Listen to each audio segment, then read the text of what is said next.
Alright, so today we're going to talk about solving a rational equation. I got a lot of questions about this type of problem, so I didn't pick an easy one to start off with. Alright, but here we go. I'm going to switch tools. Okay, solving a rational equation can be a daunting task. Alright, let's face it, it's got fractions in it. Those are scary. Excuse me. Algebra is scary. And they're both slammed together in this one problem. Alright, so cognitively it can cause a lot of stress. However, there are some techniques that you really already know and that will really help you get through this one step at a time if you're thoughtful and you use a good strategy. Alright, and the good strategy is, how do you eat an elephant? One bite at a time. Indian proverb. So we're going to break this up into very small, easy steps so that there's a nice logical progression. Alright, so let's do this one bite at a time. Now the problem that we're going to do is we're going to solve 4 is equal to x over x plus 6 minus 72 over x squared minus 36. So this has a fraction in it, and so finding a least common denominator, right? Finding a least common denominator and clearing the fraction is our first goal. All right, we just make more mistakes with fractions and less when we have a simple linear or quadratic equation because we've dealt with those longer. We have more practice with those, and cognitively the fractions really mess us up. They really increase our stress level. So this is going to guide our first step, right? And the first step is factor, because this is starting the process of finding that LCD. Alright, so as I look over here, right, I've got x plus 6 in the denominator, right? So that's where that came from. And that cannot be factored. Okay, that's already in simplest form. Alright. However, this x squared minus 36 right here, this is the difference of two squares. The square root of 36 is 6, and the square root of x squared is x. And so I can take x plus 6 and x minus 6, and that would be the factored form right here. Okay, and so that makes me happy. So that factors. And this brings us to this step right here. So that's, I put the 4 over 1 to make it a fraction. Okay.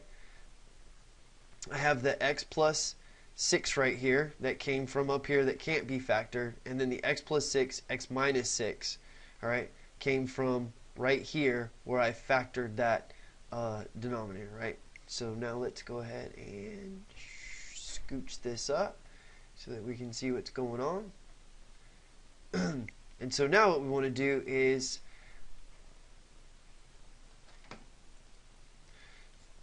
sorry, apparently I tapped something and covered some stuff up. So now what we want to do is identify the LCD now that we factored it and multiply all the terms by this expression, by that LCD, right? So now let's look. We've got 1. Well, anything multiplied by 1 is not going to change its value, so I'm not really worried about that. Then I've got an x plus 6 here, okay, and an x plus 6 here. So that's got to be part of my least common denominator, so that goes there. And then I have this x minus 6, right? So because it's also in the denominator, I have to have that. And so I notice the 1, the x plus 6, and the x minus 6, all 3 terms, right, binomials that are in the denominator are up here. And so that's my least common denominator. And so now I'm going to multiply all the terms by it. Okay? So now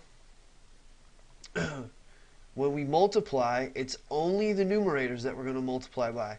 Because what really this is this guy right here is over 1. Okay? So the x plus 6 and the x minus 6 are going to get multiplied by the 4. They're going to get multiplied by the x. They're going to get multiplied by the 72. I'm going to do a nice little distributive property on this and go 4x and 72. Okay? And the 1 is just going to get multiplied by 1. That's not going to change. It's going to get multiplied by x plus 6. That's not going to change. It's going to get multiplied by that factored form right there, and that's not going to change. Okay? But we are going to distribute to all of the terms. All right? And so that gives us this right here. The 4, x plus 6, x minus 6 all over 1. The x plus 6, x minus 6 all over the x plus 6. Remember, that's not going to change. And the 72, x plus 6, x minus 6 all over the x plus 6, x minus 6. Not going to change because you're just multiplying by 1. So now, if you've correctly multiplied by the LCD, then the fractions will simplify in such a way that you will no longer have fractions. So, simplify away. And I was really careful with this word. We're simplifying, okay? When you have a over a, that simplifies to a 1, all right? It does not cancel. Canceling means it goes away. It becomes 0. That's not what happens. So part of the problem with our fractions is we use the wrong language, and it causes some bad things to happen. Now, x plus 6 doesn't have a common factor on the bottom. X minus 6 doesn't have a common factor on the bottom. But when you divide 1 into 4, x plus 6, x minus 6, it becomes 4, x plus 6, x minus 6, right? Now, x plus 6 over x plus 6 is a 1. And now x times 1 is just x. And x times x minus 6 is x times x minus 6. And again, now we don't have a fraction anymore. All right? And then the 72, x plus 6 over x plus 6, that will simplify. X minus 6 over x minus 6, that will also simplify. And 72 times 1 is 72, and 72 times 1 is 72. And so that's that term right there. All right? So this makes us really happy because now you have a simpler equation to handle, right? However, there are a lot of parentheses in this equation, and so the next logical step is to distribute so that you can see what you really have to work with to solve, all right? I maybe should have stopped after the with, but I hate ending with a preposition, okay? So let's do that, right? Let's go ahead and distribute. Now, we're going to do this part first, right? And so we're going to leave the 4 off because you only want to distribute one thing at a time. So x times x is going to give us x squared. X times negative 6 is going to give us negative 6x. Positive 6 times x is going to give us positive 6x. Positive 6 times a negative 6 is going to give us a negative 36. And then over here on the right hand side, x times x is going to give us x squared. And x times negative x is going to give us a negative 6x. And of course the negative 72 comes along for the ride because we leave no terms behind. Alright?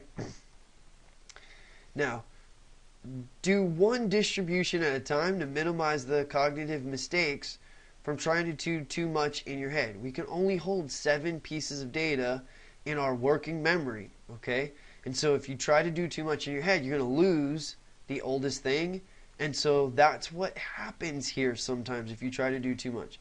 Plus, I was really intentional about multiplying this all the way out and not just realizing that it was the difference of 2 squares because I didn't want to lose people. Okay, so we collect the terms in the parentheses.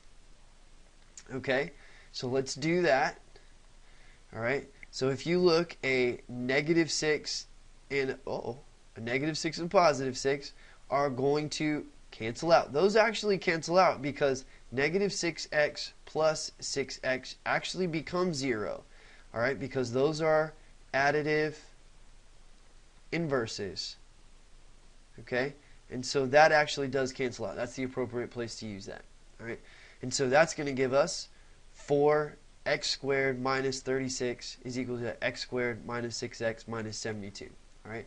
And so now we finish by distributing the 4. That's funny. It shouldn't say no finish. It should say now finish. All right. So let's go ahead and do that. We're going to distribute the 4 to the x squared and get 4x squared. We're going to distribute the 4 to the negative 36 and get negative 144. And then there's nothing to combine over here, nothing to distribute. So that whole thing just comes down because we leave no term behind in our problem. Okay? So, I'm going to scroll this up a little bit because really we're changing gears here. We did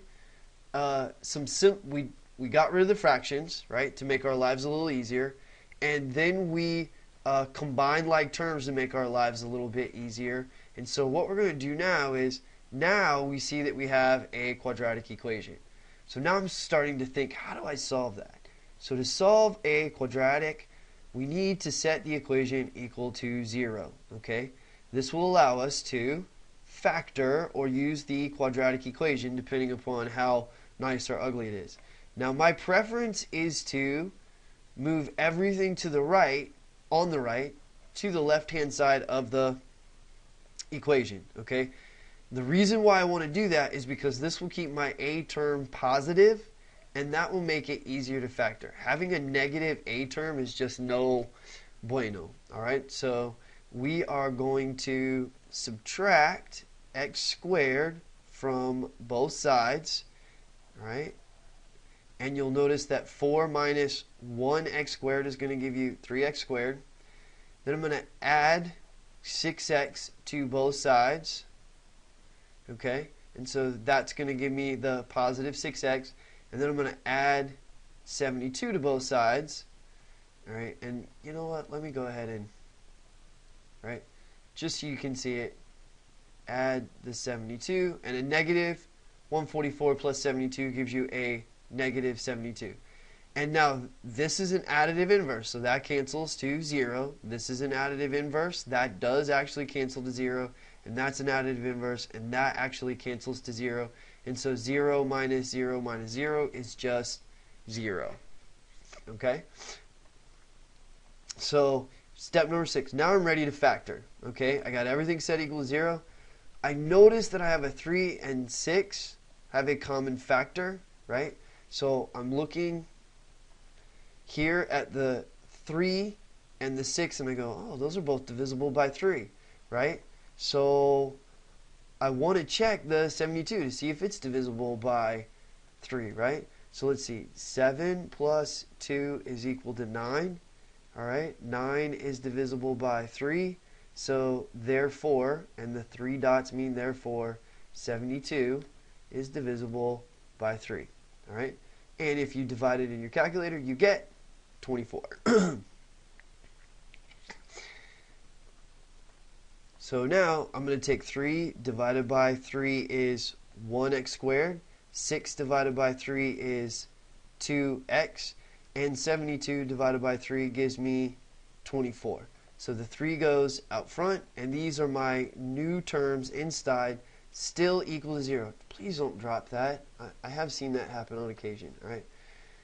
So now I'm still factoring, right? I'm still in step 6, but now I want to simply factor what is inside the parentheses, right? Because now that's a whole lot easier. Okay. So I will briefly show the X factor method that we use here at Valencia College where I work, and I will do a video on that, a thorough video on that soon, because I find that students really like that method. It makes them happy, and so I really want to do a proper job of that. Okay? Now, the basic gist of it is this. All right? You take the first term and you factor it into factor pairs, so x is going to break up into x times x, and 24 is basically going to break up into 1 and 24 as a pair, 2 and 12 is a pair, 3 and 8 is a pair, 4 and 6 is a pair. Okay? Now, I know this is really strange, but you're going to draw an X. Okay? You put the terms that are in the front of the X, so you're going to put an X here and an X here. And you put the terms that are in the back, working from the bottom of the list up, and put them at the back of the X. And then basically you just follow the X. X times 6 is 6x. Here, you know what? Let me change that color. Alright, just so that we can have it clear, right? So the X times 6 is 6x. The X times 4 is 4x. And now these are like terms with the 2x in the middle. So how can I combine 4x and 6x to give 2x? Well, if I have a positive 6 and a negative 4, then that will give me a positive 2x. So I know this is really going to blow some people's minds, all right? But what I'm going to do is the negative sign is going to go right there on that same row, and the positive sign is going to go right there on that same row. And so the factored form then becomes x minus 4 from the top and x plus 6 on the bottom. And you just put the parentheses around those guys right there.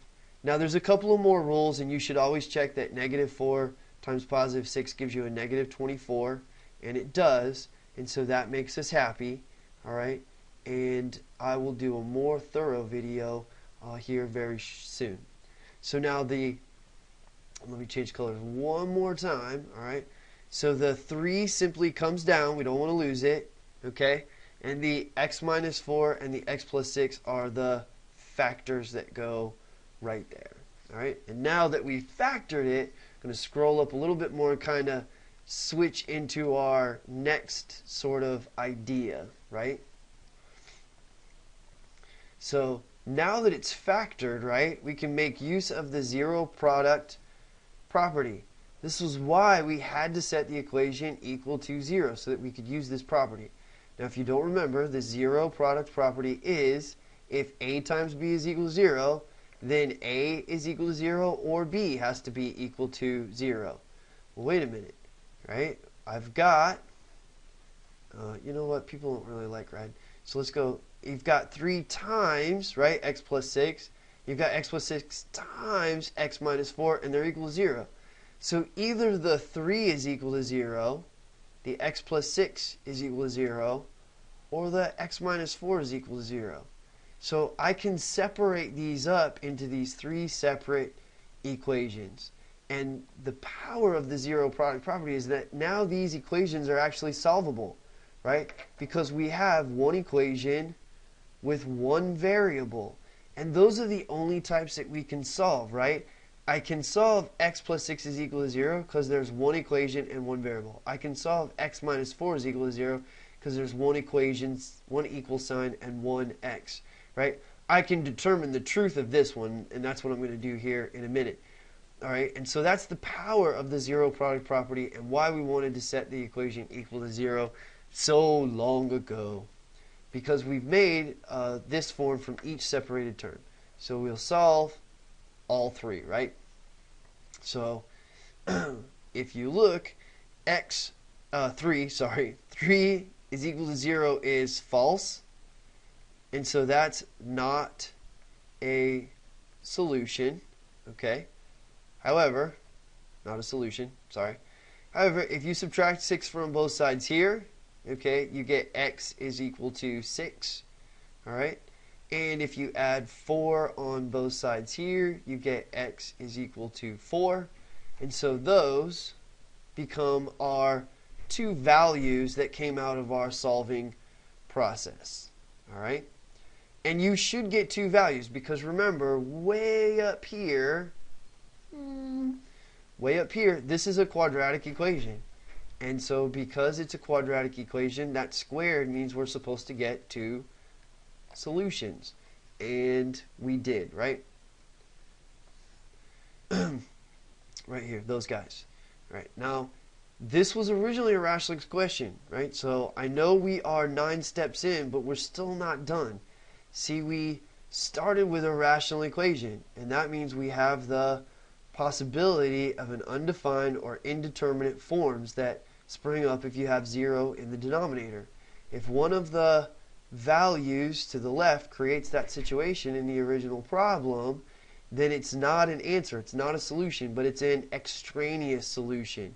And an extraneous solution that occurred due to the process that we used. So we can't list it as an answer or a solution because it actually doesn't work.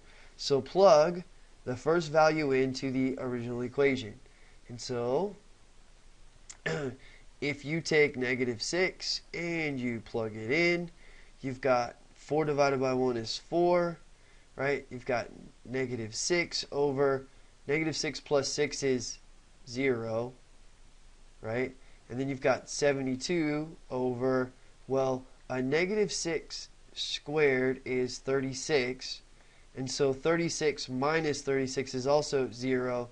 And uh-oh, we definitely have an undefined situation,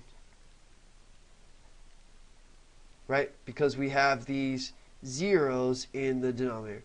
And that makes us sad because we did all this work, but -6 is not actually a solution, okay? It's an extraneous solution, so we got to kick it out, all right? So now we're going to take that 4 and plug it in over here, right? And you're going to see that. Let me move this up just a little bit because we're getting to the edge of the video and the end of the video, right? And I've got 4 divided by 1 is 4. Okay, you've got 4. 4 plus 6 is 4 over 10. Minus, you've got 72 over 4 squared is 16. All right, so 16 minus 36 is -20. All right, -20.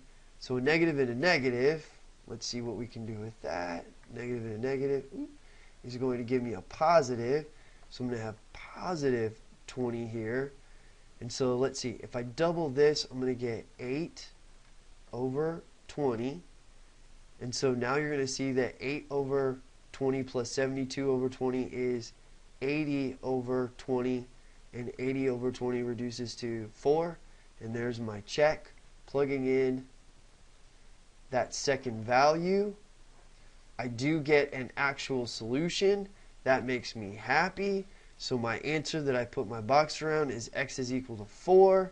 And now I am finally at our solution, and that makes us super happy. Hey, thank you for watching this video. I really hope that it helped, and I look forward to doing more requests for students.